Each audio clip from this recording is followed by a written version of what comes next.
What do you think of Meyers-Briggs? Oh my gosh. Meyers-Briggs has changed my life. I just want to thank Myers. I just I want to thank Briggs. I'd like to thank Molly's 3 subscribers.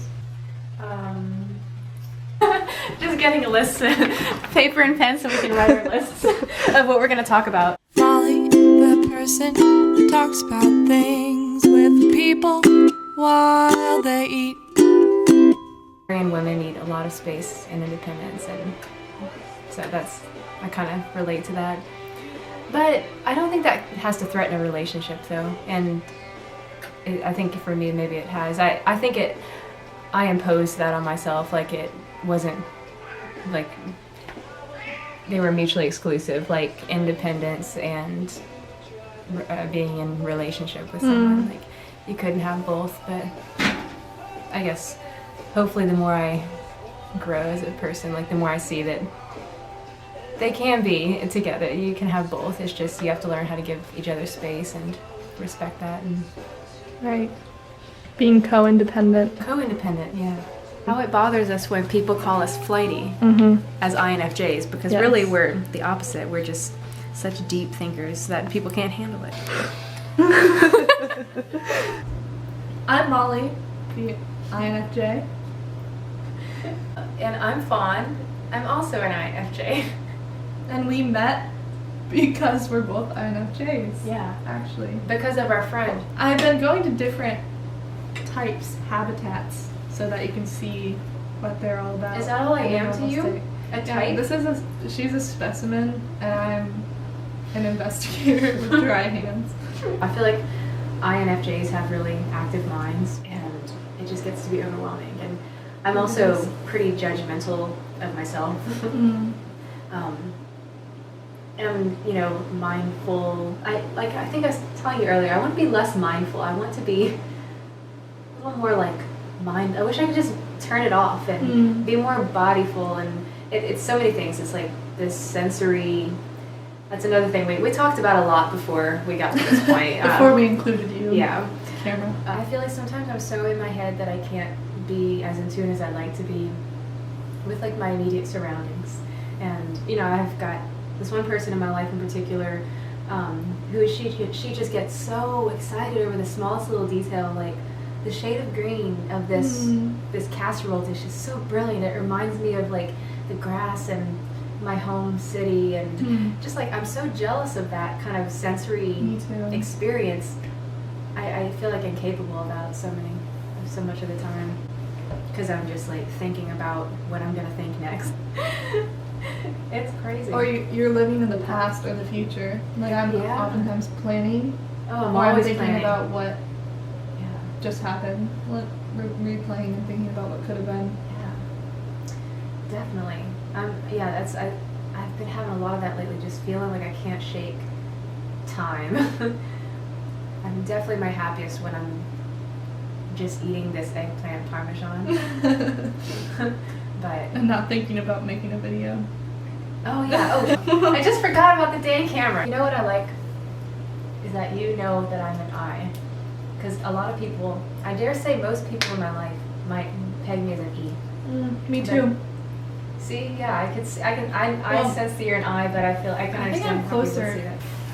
INFJs are great at a lot of things, like being awkward in front of cameras. That is funny. You can spin any negative thing and say that you're good at it, so it's positive, kind of. Yeah. I'm good at killing people. I'm good at, I don't have anything waiting because I'm so awkward in front of this camera right now. Today. I'm kind of cold. I'm gonna go get my sweater real quick. INFJs get cold a lot.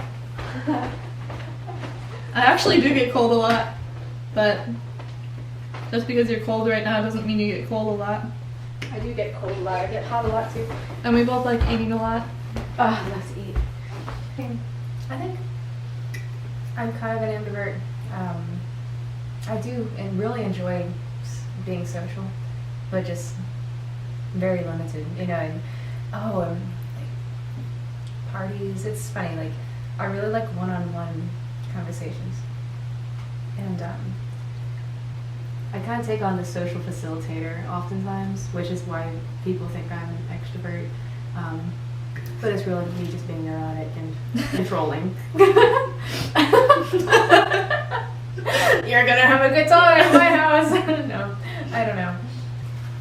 And then the fact that I'm an only child, and you've got all those siblings to help bring you out and learn how to interact with people, and to like keep your center with lots of people around. Because I didn't really have to do that as a child too much. I always had like all this space, and then when there are other people around, it's kind of like, oh, they're in my space, because it's like just imagining my bubble is just huge. I feel like if you grow up with siblings, you just kind of adjust to having like a smaller bubble. Does that make sense? That makes total sense. I have 3 older brothers and an older sister, and so I've always been around people and always been forced to like thrown into like banner and wrestling. Yeah, I had so much like alone time, and I still love my alone time, but I feel like we should both be in the camera right now. Maybe we should wait till dinner for this. I remember at the dinner table, my parents were really good about trying to get us to all participate in conversations. Oh God, no! I'm getting so anxious. I have some extroverted siblings, so I can never get a word in. And then I'll be like, why are you talking? It's like, I'm like catching up and, you know, I have a lot of thoughts up here, but I do better one-on-one for sure. And it just depends on the people. But sometimes I can totally be like the center of attention sort of personality, like with depending on what friends I'm with. Like I like making people laugh and just being. Yeah. It's so funny how different people perceive you in such different ways. I knew you were too. gonna say that. Of course you do. Yeah. You do. Because we are the same person in so many ways. It is funny though. Like you can be a totally different person in someone else's eyes. Like people who saw me in theater because they saw what characters I could play, and they saw me at my loudest me, my most assertive me. Yeah. But then in certain elements it's like I get here, but inside I'm always like this inside, but I don't always like show that. Right. That's a good way of saying it. I feel like I've got a pretty strong sense of myself inside,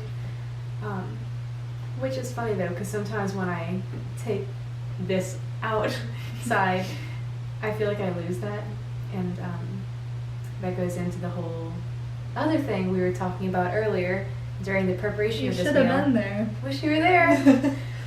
Is that it's so easy for me to like adjust to what people, the energy level of another person, or not to say that I'm being like a copycat, like, oh, you're doing this hand movement, I'm gonna do that too, like, you know, you're laughing this way, or I'm gonna laugh the same way. It's not a conscious thing so much, but because I'm so in my head all the time, I of course notice that it's going on, even though I don't want it to necessarily. It's just like beyond my control. I just kind of like match the other person.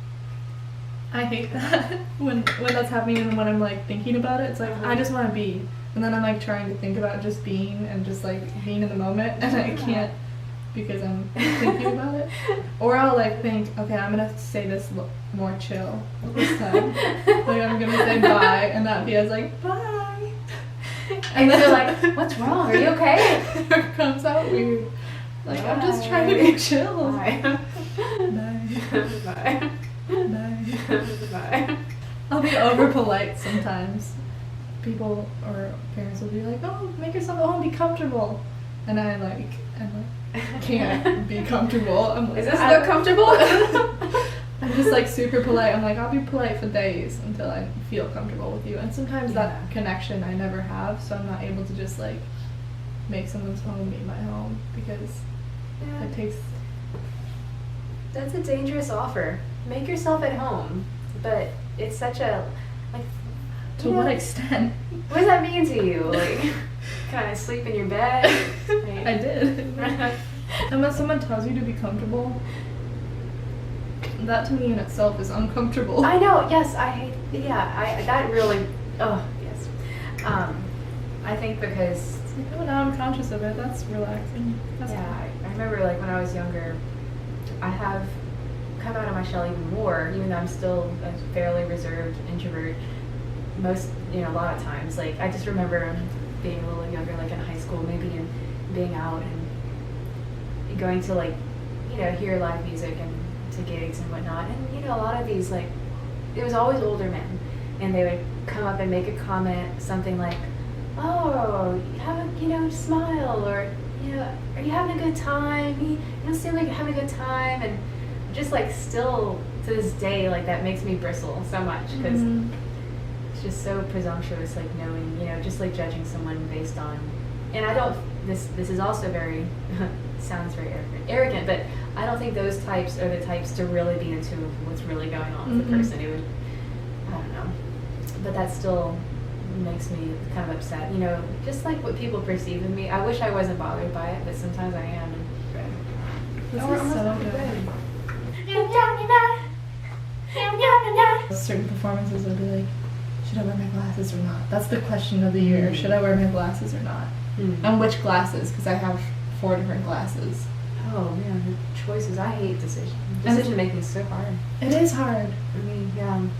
I always want to know what's the best. Is there a best answer though? There isn't. For anything. I did write a children's song called Yes and No about empowered decision making though, for kids. But I kind of write these songs because I need to hear them. Writing kids' music just like makes me feel happy. So my melancholic personality needs this.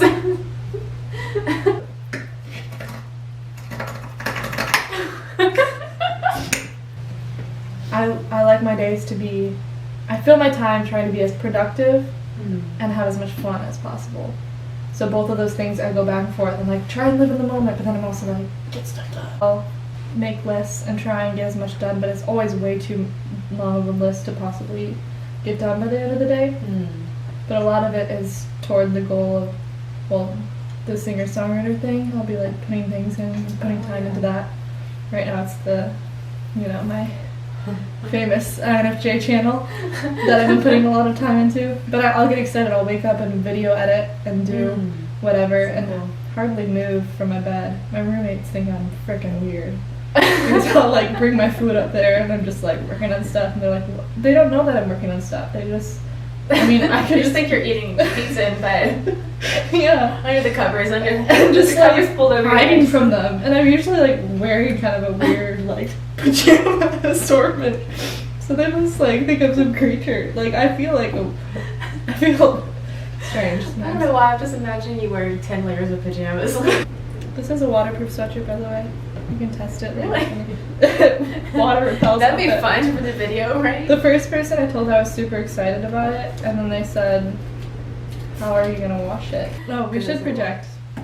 I mean, I can't talk loud, like, naturally. I'm a mumbler. I'm realizing how much I mumble now. Mumble, kind of, like, yeah. Like this.